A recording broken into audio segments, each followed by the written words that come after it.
diretta streaming su i canali, anche a mezzo social. Io pubblico sempre i miei link, quindi chi mi segue potrà schiacciare il tasto. Non è difficile, cioè non perché molti dicono: "Ah, ragazzi bisogna informatizzarsi, cioè siamo un po' all'ABC, cioè io metto un link, bisogna schiacciare". Secondo voi il link a cosa serve? Non è che ci sono grandi alternative per riuscire, cioè c'è un bel link, schiacciate e compare la mia faccia qua a Radio Libertà e potete seguirci. Poi ci sono anche le puntate che riproponiamo anche in seguito alla diretta e quindi potete in qualsiasi maniera anche rivederle se vi siete persi qualcosa. Ehm, Oggi puntata ancora interessante secondo me, perché affronteremo degli argomenti. Mi sono fatto una piccola scaletta perché giustamente non posso andare anch'io sempre a braccio, quindi una piccola scaletta con gli argomenti che affronteremo. Tra l'altro abbiamo anticipato anche questi nel nostro post che facciamo sempre. Sono i procedimenti cautelari, perché una cosa che stiamo vedendo spesso sono più di una procedura che mi è capitata in questo periodo, sono le occupazioni abusive, occupazioni senza titolo oppure sfratti. Vi spiegherò la differenza. Insomma, come liberare l'immobile se qualcuno è moroso, si dice in gergo giuridico, no, non paga, moroso si dice. Quindi come fate a liberare una persona che avete a cui avete affidato un immobile in affitto, lo avete concesso in comodato, non paga o non ottempera alla vostra richiesta di rilascio dell'immobile.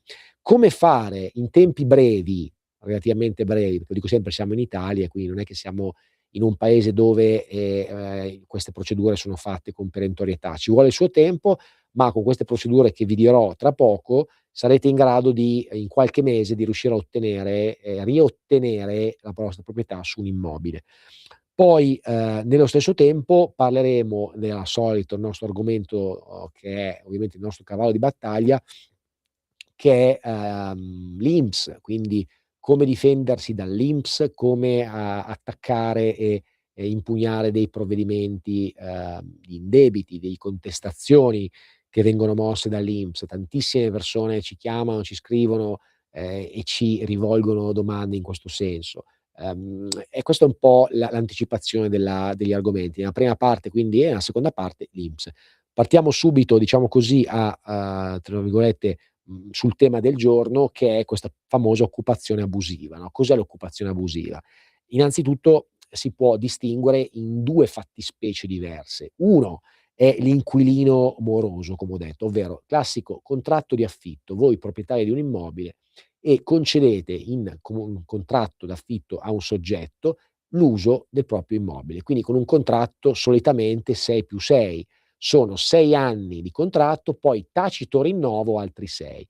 Chiaramente poi ci sono le condizioni per poterlo risolvere. Solitamente sono 6 mesi di anticipo che dovete utilizzare e rammentare per mandare la famosa raccomandata di disdetta per gravi motivi. Ma ci sono, ovvio che quando lasciate un immobile, chiaro che non dovete dire: "Non mi piace la parete del bagno, voglio cambiare l'immobile". No, questo non è una causa, diciamo, che può essere accolta. È classica clausola, una condizione che potete utilizzare è il trasferimento in un'altra città, il cambio di lavoro. In questo caso il contratto si risolve, pagherete fino a quando state lì.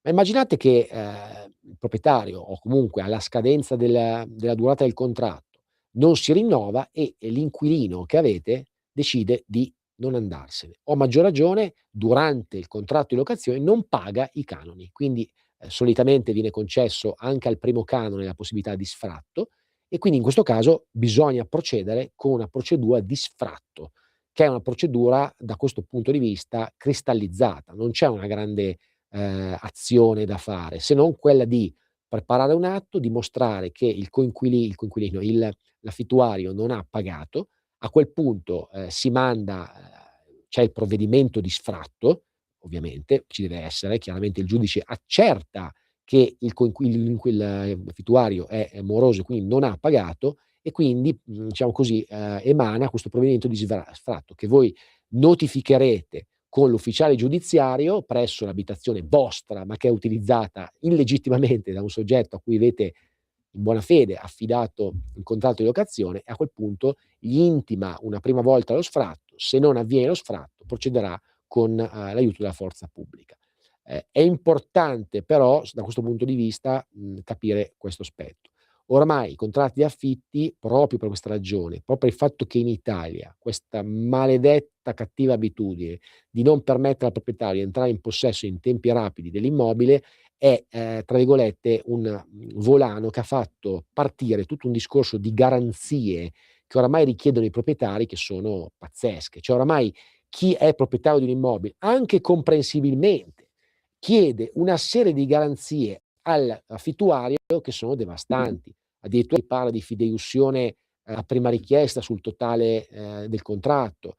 Insomma, proprio per la paura che poi il soggetto non paghi. Allora, chiaro che secondo me ci vuole una via di mezzo perché, evidentemente, il casellario giudiziale è un'ottima cosa che potete fare. Io lo suggerisco sempre.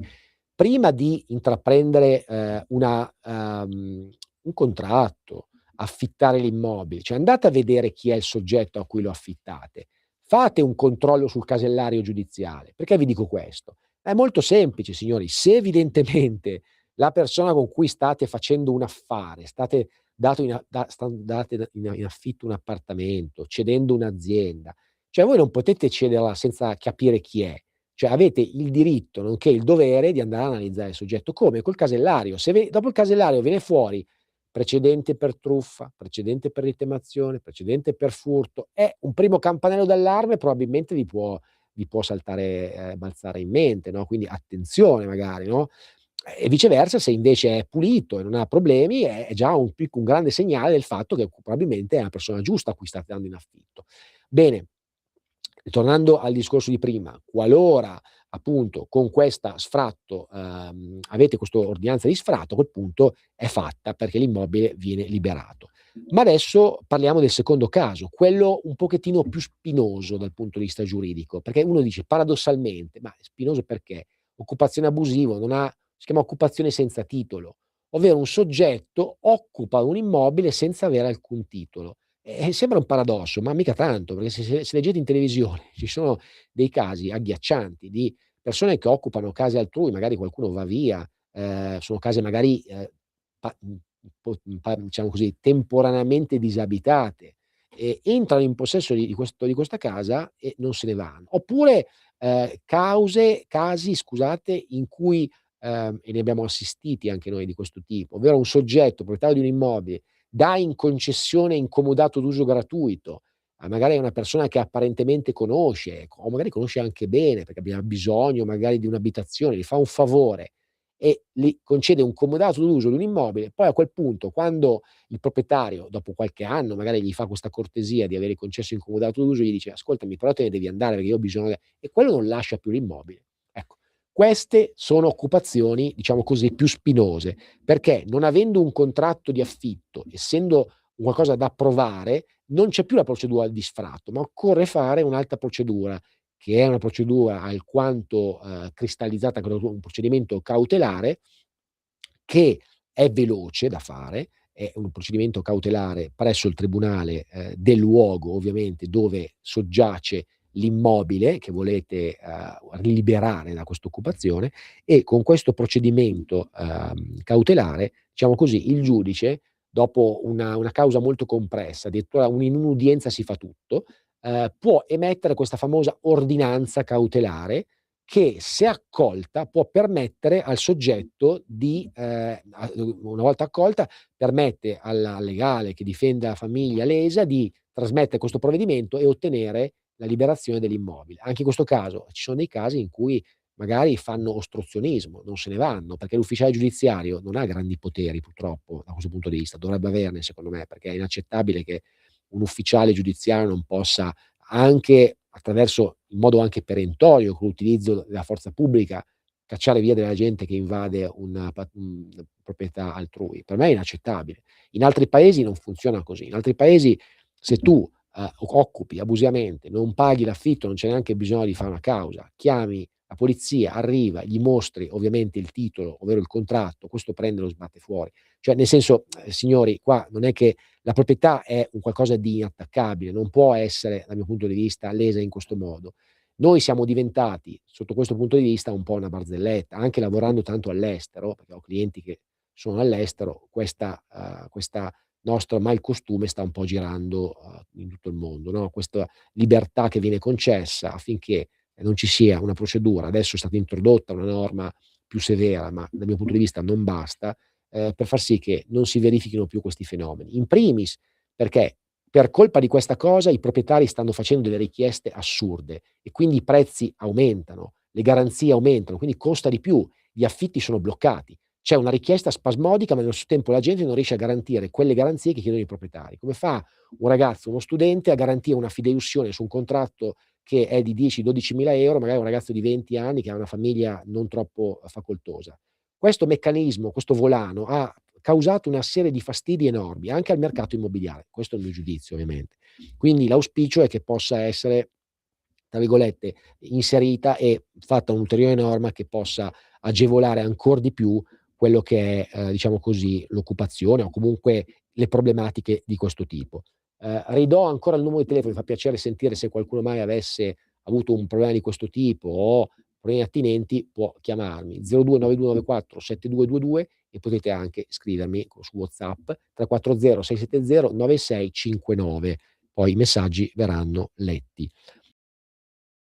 Un'altra cosa importante sul procedimento cautelare che vi volevo dire è che chiaramente ci sono dei requisiti importanti per azionarlo. E quali sono questi requisiti importanti? Bisogna che ci sia un'urgenza. La norma parla di periculum in mora, che lo potete capire cos'è, è un pericolo irreparabile, urgente, che vi consente di azionare questo procedimento. Oppure cosa? Il fumus bo no, oppure no, scusatemi, no, ho fatto una il fumus bonis iuris, ovvero periculum in mora e fumus bonis iuris, che consentono, se esauditi tutti questi 2 requisiti, di azionare il procedimento cautelare. Quindi con queste 2 fattispecie, se verificate, potete azionare il procedimento cautelare. C'è una telefonata, son molto contento. Con chi parlo? Da dove chiama? Sono Dino dalla provincia di Brescia. Dino, piacere, prego. Buonasera avvocato. Prego. Sempre gentilissimo e accogliente con tante trasmissioni che lei fa. Grazie, grazie signor Dino. Prego, vada pure. Ho appena ascoltato quello che lei ha detto a proposito dei pubblici ufficiali che vanno e dovrebbero sequestrare e mandar via le persone, diciamo, che non rispettano gli impegni, no? Io l'altra sera ho guardato, non so se Italia 1 Le Iene. Sì, beh, famosissimo il programma. La storia di Sergio Bramini, non so se lei ne ha sentito parlare. Mi sfugge. Un caso eclatante di qualche anno fa. Sì. Ma un imprenditore che non era stato pagato dallo Stato perché aveva degli apparti da parte degli comunque parastatali, però diciamo lui è stato dichiarato inadempiente perché doveva pagare le tasse diciamo riguardo alla sua attività. Sì. Pur nonostante diciamo non è stato diciamo esaudito nei suoi crediti da parte dello Stato, di alcune società. Doveva incassare dallo Stato, spieghiamo un attimo, doveva esatto, incassare dallo Stato e lo Stato non pagava, poverino. Sì, adesso mi ricordo. Adesso mi ricordo. Cioè, è di qualche anno fa. Sì. E l'hanno ripreso, ma ha subito una cosa indecorosa. Concordo. Questo diveniva proprio da pensare a quanto guardi, sia. Grazie, è verissimo, guardi, ha detto una cosa incredibile. Sì. Mi ha commosso veramente, perché a distanza di tanti, io l'avevo conosciuto personalmente, addirittura siamo andati a Milano, si erano interessati Salvini, si era interessato. Ma che attività aveva, signor Dino? Mi ricordi che attività? Si ricorda che cosa faceva questo signore come attività imprenditoriale? Diciamo nell'ambito del riciclo di materiali. Sì, insomma, materiali. Certo. Di scarto, magari vendeva allo Stato e lo Stato. Sì, guardi, adesso poi dopo gliene parlo di questa cosa perché c'è un argomento interessantissimo. Sergio Bramini, una cosa veramente commovente, Ci però credo. non è riuscito a ottenere dopo anni e anni, alla fine ha dovuto mollare tutto, gli hanno sequestrato, gli hanno messo sotto sequestro, l'hanno venduta in una casa che valeva più di 2 milioni di euro, l'ha venduta a 600.000 euro al cinese. Proprio l'altra sera ne hanno parlato. Ha fatto bene, questo è il Una caso, cosa è un concorrente, caso questo. clamoroso, signor Dino, è un caso Un clamoroso. caso clamoroso. Adesso Ecco, questo mi ha fatto... lo voglio commentare per lei fra poco. C'era altro che voleva dirci? Grazie. Ok, a Grazie, posto. avvocato. Ci No, richiami grazie, ancora, grazie che mi mille. fa piacere. Mi richiami ancora. Gentilissimo, Grazie, buona serata. Allora, signor Dino, a me queste testimonianze mi piacciono in particolar modo perché sono testimonianze della gente, del popolo. Quindi vox populi, vox dei, dicevano i latini. Meglio non c'è che ascoltare il parere della gente così a caldo. A me piacciono queste testimonianze, dà ragione. Una cosa indecorosa, concordo e sposo il termine usato da indecorosa. Un imprenditore, cittadino, ora tecnicamente non abbiamo visto le carte, non ho visto le carte, però la pratica, la questione era questa: questo aveva un'attività imprenditoriale, aveva dei crediti con lo Stato, perché qualsiasi soggetto può lavorare con la pubblica amministrazione, e la pubblica amministrazione, da quanto era dato sapere, non avrebbe pagato questo soggetto, che poi è andato in crisi economica, chiaramente. E non è il primo caso che c'è stato. E poi automaticamente, attraverso evidentemente delle procedure esecutive poste in essere dall'Agenzia delle Entrate o da un ente creditore, gli hanno pignorato la casa. In questo caso l'ufficiale giudiziario è diverso da quello che avevo detto prima, dovrebbe essere un pochettino più clemente in questi casi, quando ci sono delle procedure del genere. Però a volte si ha l'impressione, questa è la cosa che voglio dire, che lo Stato non è nostro amico. Questo è terribile che io dico, cioè terribile nel senso che è crudo e duro, però è vero. Cioè ci sono delle ingiustizie a volte che succedono, che io anche come avvocato non riesco a spiegare alla gente che assisto. Cioè io ho fatto delle procedure veramente delicate, una di queste anche riguardanti occupazioni abusive. Come fai a spiegare a un cittadino e dici: "Guardi, l'udienza è stata fissata per 6 mesi dopo e io devo avere il mio immobile subito." Oppure: "Devo avere i soldi dallo Stato e non mi paga." Ma com'è possibile spiegare a un cittadino queste diciamo così, mala gestio della pubblica amministrazione? È terribile. Quindi deve invertirsi clamorosamente questo punto, cioè non possiam permetterci di avere la sensazione che lo Stato non è nostro amico. Lo Stato deve essere nostro amico e deve acchiappare i delinquenti, deve acchiappare i furbacchioni, deve acchiappare gli evasori e tutto, ma non può attaccare il cittadino che anche con un errore, anche con un mancato pagamento in buona fede, non diciamo così, ehm, vada a colpire questi soggetti, perché vuol dire che passa il concetto secondo il quale uno tanto più grossa la fa e meno viene colpito, perché purtroppo a volte la sensazione è questa: rapinatori, impuniti, questo è un po' un discorso non da legale, un po' in generale, cioè c'è la sensazione che a volte certi tipi di crimini vengano così lasciati passare, mentre altri, quando effettivamente un imprenditore è in difficoltà, non riesce a pagare l'IVA, immediatamente c'è subito il faro puntato e succedono delle cose così, che potrebbero benissimo attendere un pochettino di più prima di azionare tutte queste procedure.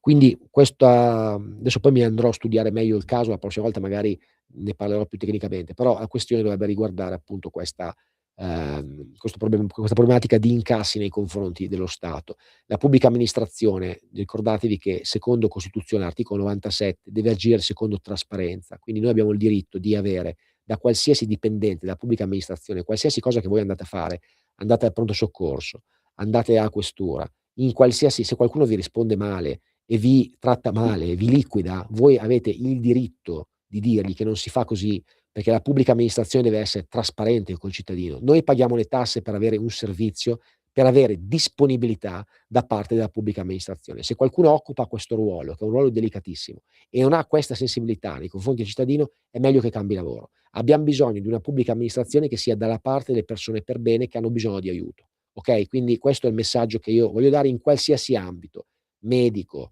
amministrativo, di qualsiasi ambito.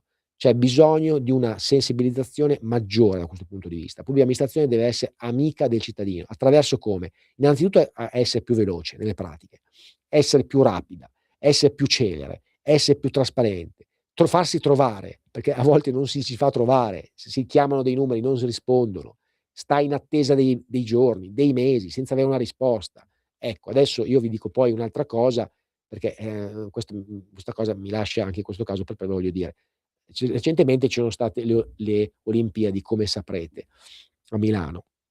c'è stato un blocco della circolazione selvaggio, cioè un particolare tratto, se qualcuno è di Milano, che è Viale Spezia, Viale Tibaldi, congiunge Porta Romana, Corso Lodi, fino a San Siro. È uno dei punti e delle circonvallazioni più importanti di Milano. Fatto sta che è proprio nel bel mezzo del villaggio olimpico. Quel tratto di strada fu bloccato repentinamente, selvaggiamente, da questo sindaco e dalla sua giunta, con un'ordinanza fatta velocemente, il passaggio degli scooter nella corsia preferenziale. Io sono stato vittima, perché io sono passato in quella corsia preferenziale, ho preso diverse multe.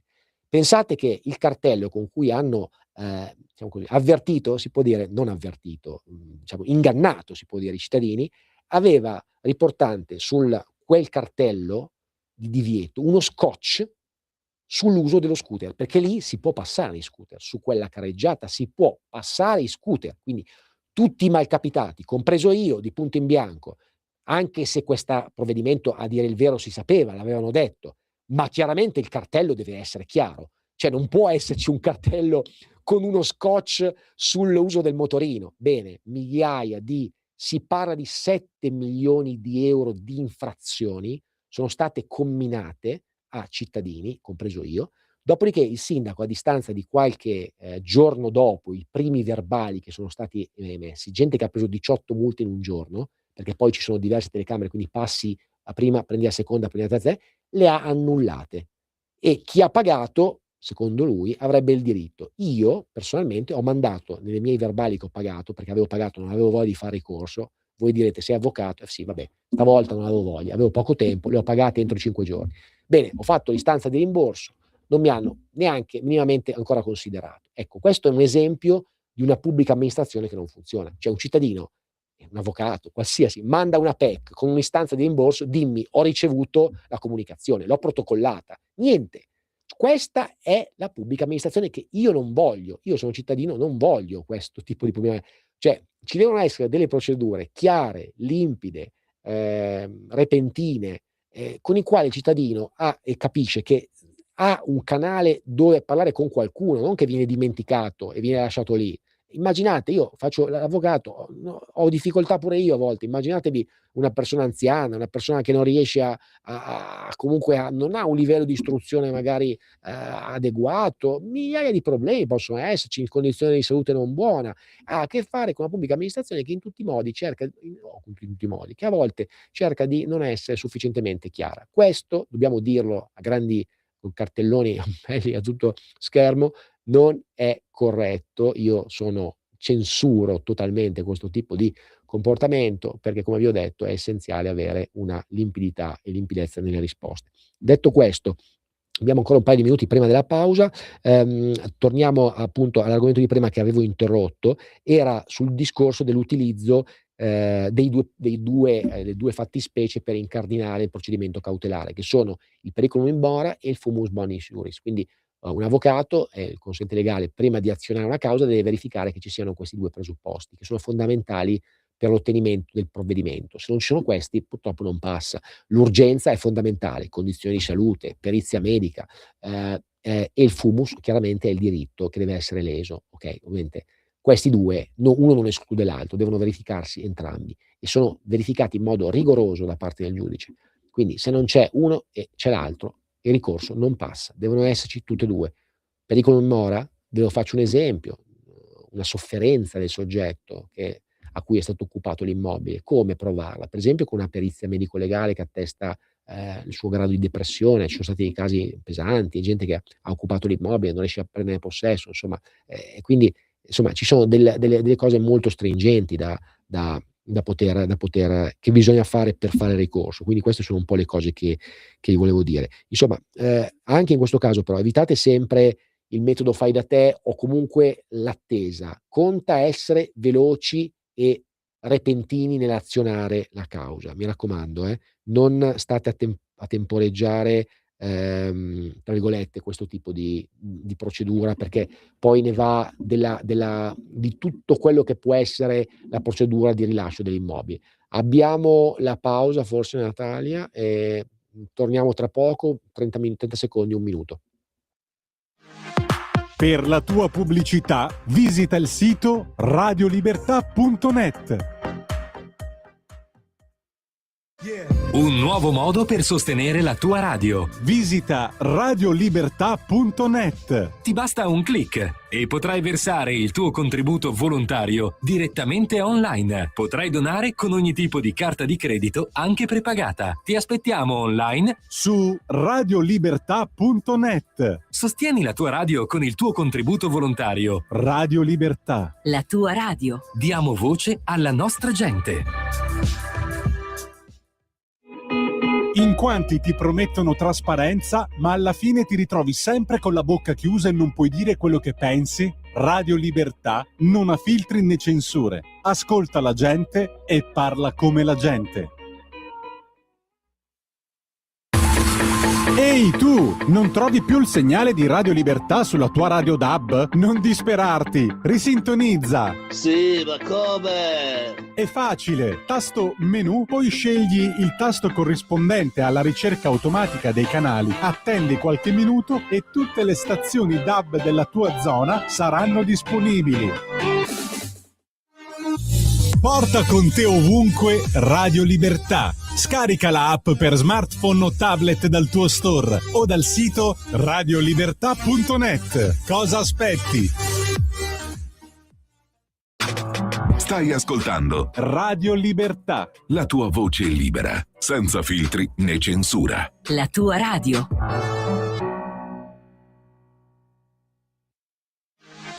Per la tua pubblicità visita il sito radiolibertà.net.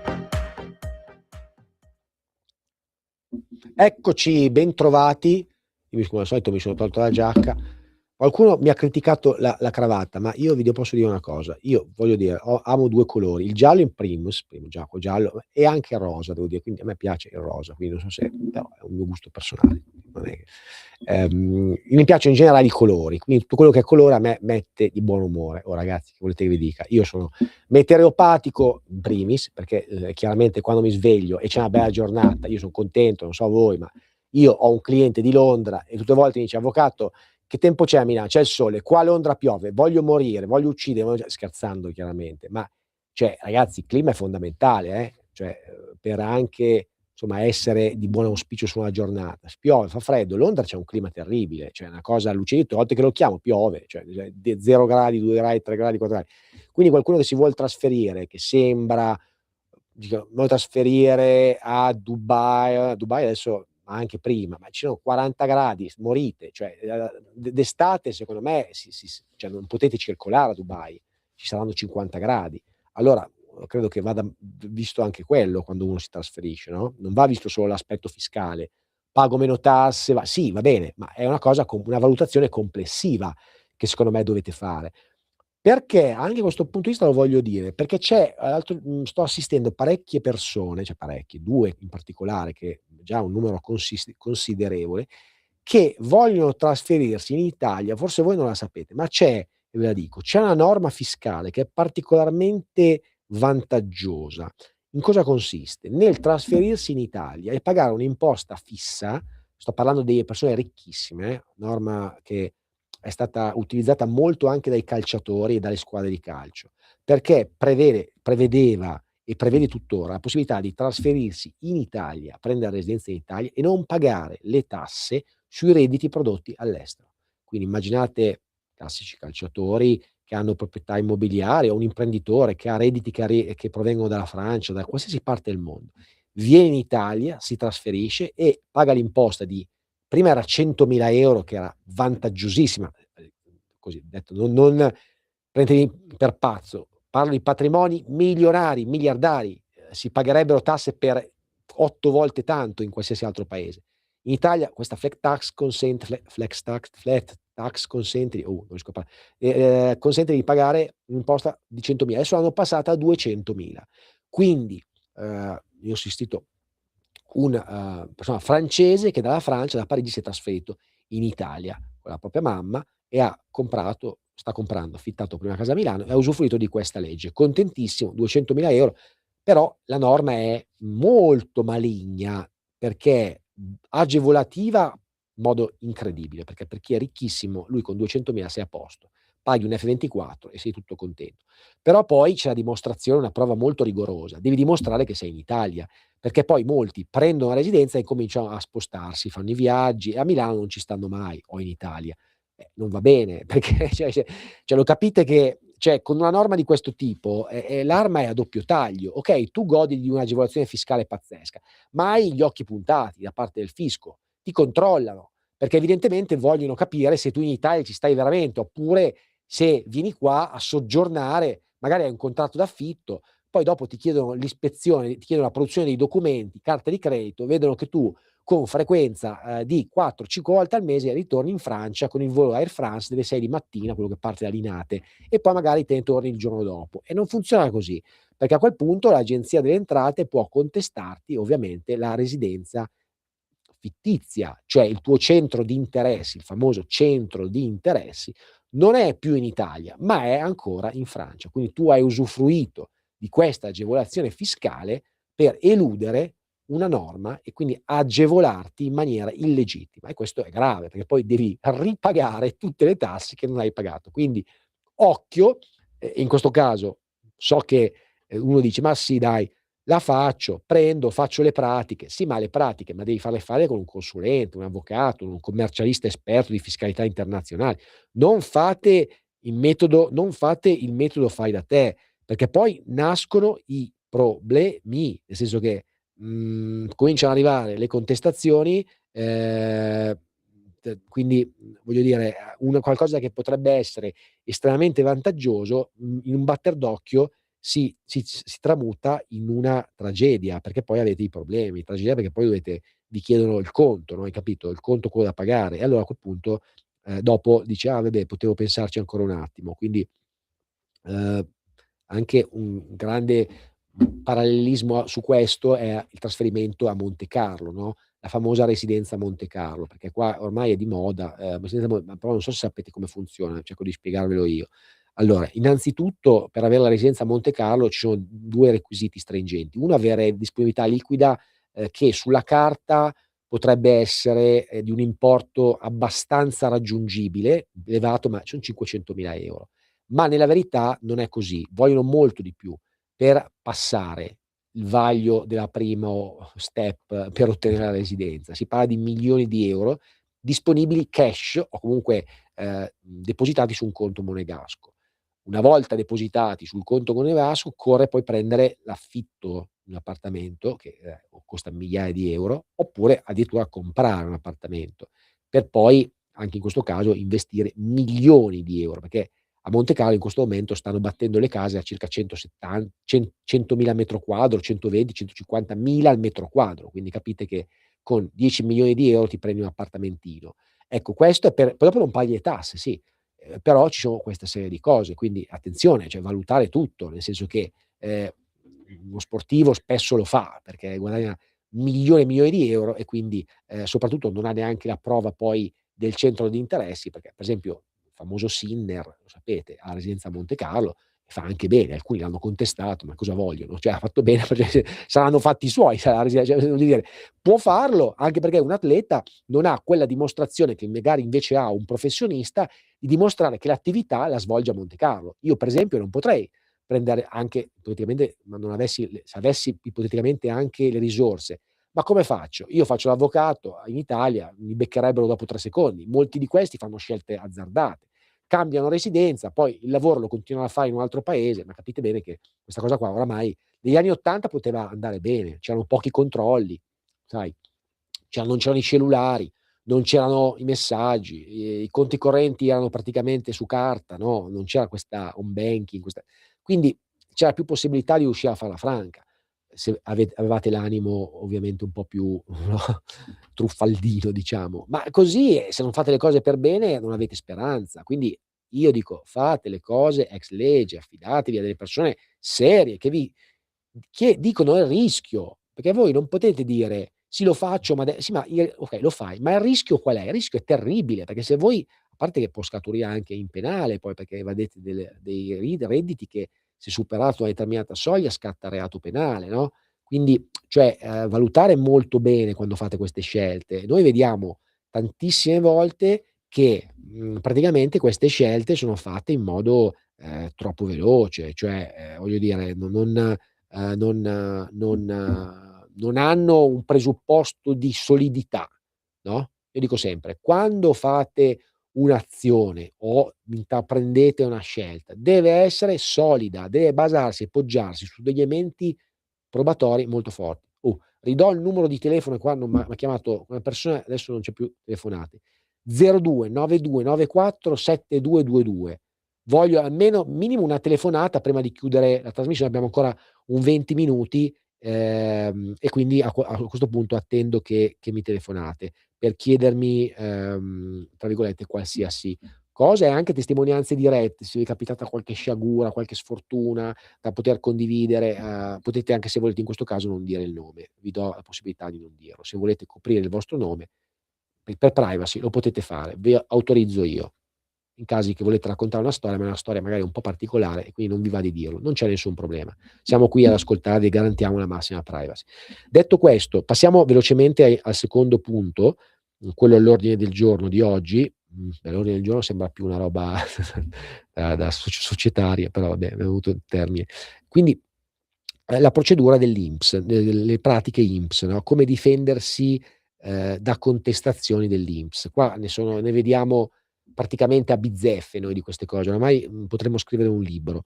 La tipica cosa che vengono da noi è: avvocato, ho ricevuto questa, devo pagarla, mi dica come faccio a pagare. No, aspetti un attimo, la mia risposta è cioè, io dico, a pagare c'è sempre tempo. Le multe effettivamente sono un po' beffarde, con questo stratagemma di pagarle entro 5 giorni è un trabocchetto che hanno utilizzato per indurre a pagare. Secondo me è anche un po' illegittimo, posso dirvi, illegittimo. Io proporrei un'eliminazione totale. Lo sconto deve essere non di 5 giorni, di molto di più, perché con questa meccanismo subdolo uno dice: "Ho anche ragione", come io prima, no, sulla pista preferenziale, "Ho ragione, ma non ho tempo per fare ricorso, pago". Nessuno l'ha mai sollevata questa cosa. Per me è lesiva al 100% dei diritti, perché è un termine assolutamente che non ha alcun tipo di senso, perché 5 giorni, io voglio pagare anche chi me frega, cioè se c'è un adempimento spontaneo, concedimi più giorni per pagare. È completamente illegittima questa cosa qua, io la toglierei immediatamente. Quindi cosa vi volevo dire? In questo caso aspettate a pagare, fate vedere, ovviamente dipende quanto è, perché se è una multa di 60 €, 50 € magari è diverso, ma se è di migliaia di euro, a quel punto io dico aspettate, non fatevi, diciamo così, prendere dal sopravvento per pagare immediatamente un qualcosa che potreste benissimo contestare. Quindi, ripeto, far vedere la pratica a un avvocato, sentire un commercialista, far vedere la pratica appunto da una persona che sia specializzata, vi potrebbe consentire già di avere la sicurezza che quantomeno l'importo è dovuto o meno. Se non è dovuto, ci sono tutti gli strumenti per impugnarlo. Ricordatevi che con l'INPS bisogna fare prima un ricorso da presentare all'INPS. Quindi un ricorso da presentare all'INPS che potete fare anche autonomamente, ma per il discorso di prima della che vi dicevo del metodo fai da te, io sconsiglio sempre, e automaticamente ricorso INPS, dove andrà contestato una serie di illegittimità se ci sono state. Okay, quindi ripeto, analizzarlo, vedere se ci sono degli elementi a favore, presentare un ricorso con un avvocato. Come si presenta il ricorso? Il canale dell'INPS, My INPS, bisogna andare nel My INPS, preparare il ricorso e spedirlo, okay? Quindi spedendo il ricorso e preparando il ricorso si ha la possibilità di far esaminare questo ricorso amministrativo all'INPS, che avrà, di solito a 90 giorni, ma si esprime a volte anche prima, e potrà annullare questo ricorso, questo atto amministrativo dove vi hanno contestato praticamente un importo da pagare, okay? Quindi in questo caso è fondamentale, prima di fare una causa, perché è, diciamo così, prima obbligatorio presentare questo tipo di ricorso amministrativo attraverso il canale dell'INPS. Quindi senza di quello non si può fare alcun tipo di passaggio, okay? Quindi questo è un po' il concetto che vi voglio dare. Quindi prima di disperarsi e di mettersi le mani nei capelli, fate sempre analizzare da specialisti l'avviso di addebito. Piccola news di calcio, la diamo la news di calcio, diamo la news di calcio. Questo Gravina si è dimesso, ha lasciato il proprio incarico, sembrava inamovibile, ma ha deciso di dimettersi, no? Dopo 2 mondiali falliti, si è dimesso dalla guida c'è una taglia che annuisce. Poi si è dimesso anche Buffon e si attende anche l'allenatore che molto probabilmente lascerà anche lui, molto probabilmente. Quindi, vabbè, comunque insomma, mi sembra che sia anche in questo caso un qualcosa di doveroso dover dire. Ecco, torniamo invece a noi, INPS, quindi cosa fare? Ricorso amministrativo, se va bene tutti contenti, avete annullato l'atto, se va male c'è l'ultima finestra, quella forse più importante, del ricorso presso il tribunale, quindi potete impugnare il provvedimento di rigetto da parte dell'INPS al tribunale competente del lavoro, dove? Nella residenza che avete. Quindi tribunale di Milano, se avete residenza a Milano o nel circondariato di Milano, giudice del lavoro di Milano, causa abbastanza veloce da fare, perché è una causa che dura qualche mese, forse un anno, neanche un anno, e avete già il risultato. Questa è la cosa vantaggiosa. Il rito del lavoro è un rito che io apprezzo molto, il rito previdenziale ancora di più, perché è un rito molto compresso e vi evita una serie di lungaggini che il rito civile invece ha. Non siamo stati capaci, secondo me, anche con questa riforma della Cartabia, di togliere, perché io non sono assolutamente uno che ha apprezzato questa riforma nel modo più assoluto, non ha semplificato un bel nulla, secondo me, tranne alcuni interventi che oggettivamente ha fatto, ma per certi versi, secondo me, non ha fatto il dovere di accelerare tutte quelle lungaggini giudiziarie. Quindi, ecco, in questo caso, quindi, ricorso, come ho detto, amministrativo, e con ricorso amministrativo andato male, si fa automaticamente il ricorso in tribunale. Ricorso in tribunale, e automaticamente con ricorso in tribunale, appunto vi fisseranno l'udienza, presenterete il ricorso, si costituirà l'INPS, notificherete il ricorso all'INPS e incomincia il contraddittorio, e in qualche mese avrete già il risultato appunto di quello che è la causa. Quindi a questo punto anche va valutato molto bene, costo-beneficio, perché se è una causa che, tra virgolette, ha un valore elevato, vale la pena impugnarla, no? Cioè, voglio dire, è chiaro che è difficile esprimersi fin quando non si vede l'atto, fin quando non si analizza l'atto, non si può esprimersi perché un qualcosa che ha un importo, magari una contestazione alta di migliaia di euro, si può spendere anche fare un investimento per un legale e provare ad andare a fare il ricorso, piuttosto che pagare un qualcosa che potrebbe essere ingiusto. Quindi valutarlo con grande attenzione. E chiaramente, questa è la causa. Poi, come abbiamo detto, in fase di ricorso amministrativo possono essere anche utilizzate delle stratagemmi, magari per chiedere, oltre all'annullamento dell'atto, anche la revisione dell'atto, la rideterminazione. Spesso l'INPS ascolta questo tipo di eccezioni, se sono fondate. Anche in questo caso ci può essere un risultato parzialmente positivo, quindi voglio dire, mai tra virgolette demordere, no? A tenere sempre accesa la speranza, perché ripeto, la causa è un qualcosa che sicuramente ha un esito incerto, però insomma un buon legale vi sa indirizzare, vi sa dire ci sono dei buoni elementi, no, da poter giocare.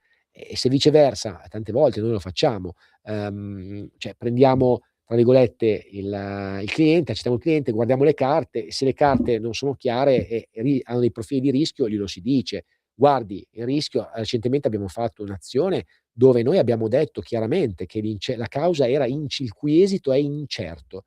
Se un avvocato dice così, il cliente deve sapere che l'esito è incerto, quindi è in qualche maniera già attenzionato del fatto che si potrebbe anche perdere. Ovviamente nessuno vuole perdere, ma se io ti dico che l'esito è incerto, vuol dire che nella mia mente di consulente ho già identificato un possibile rischio in quel determinata procedura. Io te lo dico, rendo noto, se il cliente vuole andare avanti, si vai avanti, ci mancherebbe. Tantissime altre cause dove effettivamente l'esito è incerto, poi si sono rivelate anche, tra virgolette, da questo punto di vista, cioè tra virgolette, anche come vi dico, una possibile rischio, e il soggetto decide di andare avanti lo stesso. Quindi, ripeto, valutarlo molto bene con il proprio consulente, okay, anche perché la causa, come dico io, è una battaglia e bisogna essere pronti. Non è che comincia la causa e poi a distanza di mesi chiami l'avvocato e dici: "Ah, in questo caso no, meglio di no". Quindi, dovete sapere che quando si fa una causa bisogna armarsi di santa pazienza, bisogna, essere forti nell'intraprendere questa azione e soprattutto caparbi nel cercare di ottenere la giustizia. Questo è quello che io mi prefiggo sempre. Vi ridò il numero per chiamarci: 0292 947222. Tanto sto guardando un po' di notizie, insomma, che stanno rimbalzando un pochettino in televisione c'è una possibile, discesa anche della flat tax sugli affitti, insomma, cioè vediamo se il governo riuscirà a introdurre ancora qualche norma fiscale che possa rilanciare un pochettino un settore immobiliare che in questo momento potrebbe, dopo anni di salita inesorabile sia come prezzi, avere, da quello che si sente, una prima battuta d'arresto importante. Si parla di numeri che stanno scendendo, quindi attenzione, questa flat tax a cedolare secca, che non è così tanto vantaggiosa come prima, ha dato una bella spallata, okay? Quindi tornando a noi, quindi tornando anche all'INPS, quindi abbiamo detto quello che stiamo vedendo adesso sul discorso, sul discorso INPS è, una, battaglia pazzesca che l'INPS sta facendo con l'incumulabilità dei redditi. Quello che sta contestando è: dopo aver, per esempio, percepito delle pensioni, hanno, i cittadini superato un tetto di reddito tale per il quale, l'INPS richiede indietro parte dei danari che ha corrisposto. Lo so, è subdolo perché ti dà e poi ti toglie, però purtroppo ha, una legge che consente all'INPS di fare questo, anche se noi la contestiamo, consente nel loro immaginario, poi sarà il giudice a dover dire se è accettabile oppure no, ma noi la contestiamo, che consente appunto all'INPS di venire a richiedere a distanza di anni, un importo indietro, che noi vediamo che la gente è arrabbiata come delle bestie, perché giustamente,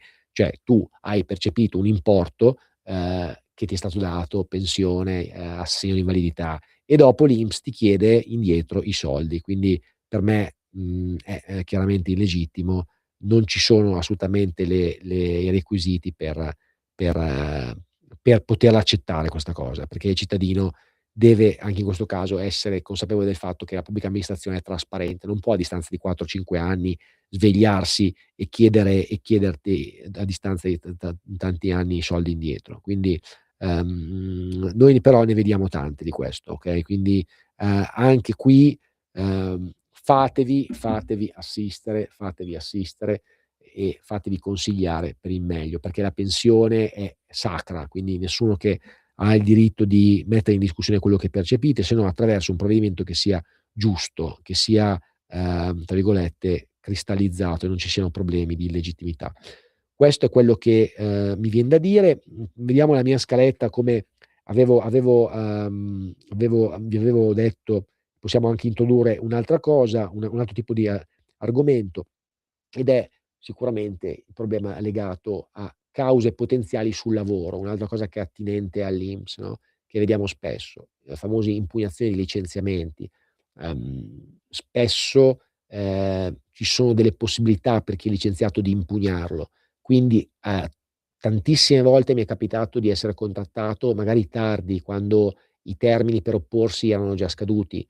Quindi, attenzione, perché ovviamente il datore di lavoro può licenziare, ma la normativa è molto ferma e dura, ci sono dei requisiti intransigenti. Chiaramente quando il datore di lavoro può tecnicamente licenziare, quando c'è un calo di produttività dell'azienda, la soppressione di alcuni ruoli che devono essere però provati. Cioè, un'azienda che ha un aumento di fatturato e sopprime dei ruoli all'interno dell'azienda e licenzia, va da sé che c'è qualcosa che non va. Quindi verificare lo deve fare un consulente, però non voi, magari voi non avete le competenze per farlo, se il licenziamento è legittimo oppure no. Quindi, verificare appunto se, il vostro ruolo è stato soppresso, se viceversa è stato sostituito con altri. Allora a quel punto non è più un licenziamento legittimo, ma potrebbe essere illegittimo se appunto configurato da questo punto di vista con una sostituzione con un'altra figura.